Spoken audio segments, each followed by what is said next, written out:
Hi friends and family members అందరికీ hi అండి. ఈరోజు మన ఇంట్లో మిరియాల చారు కొత్త సెట్లో చేస్తున్నాము.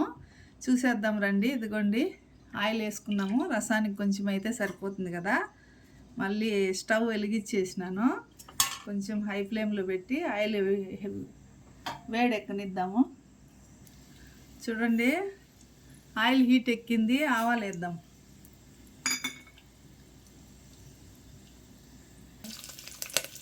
కరేపాకు వేసేసినాను. ఇప్పుడు దంచిపెట్టిన తెల్లగడ్డలు వేసేద్దాం. చూడండి తెల్లగడ్డ బాగా గోల్డెన్ కలర్ వచ్చింది. ఇప్పుడు ఎండుమిరపకాయలు వేసేద్దాము. చూడండి ఫ్రెండ్స్ అన్నీ ఏగిపోయినాయి. ఇప్పుడు చూడండి మసాలాలు: 1 స్పూన్ ధనియాల పొడి, 2 స్పూన్ జీలకర్ర పొడి, 2 స్పూన్ మిరియాల పొడి, 1 చిటికెడు ఇంగువండి. అన్నీ ఇప్పుడే వేసేస్తున్నాను.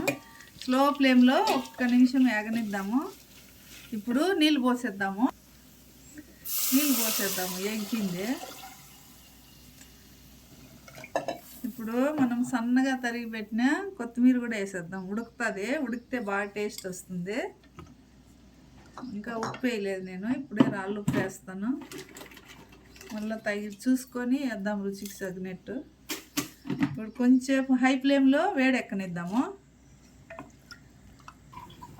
చూడండి ఫ్రెండ్స్ రసం రెడీ అయిపోయింది. స్టవ్ ఆపేద్దాము.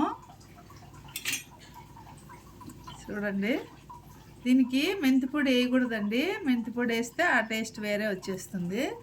ఓన్లీ జీలకర్ర, మిరియాల పొడి, 1 స్పూన్ ధనియాల పొడి, 1 చిటికెడు ఇంగువ, అంతేను. చాలా బాగుంది టేస్ట్. మీరు కూడా ఇలా వీడియో నచ్చినట్లయితే మీరు కూడా ఇట్లా ట్రై చేయండి.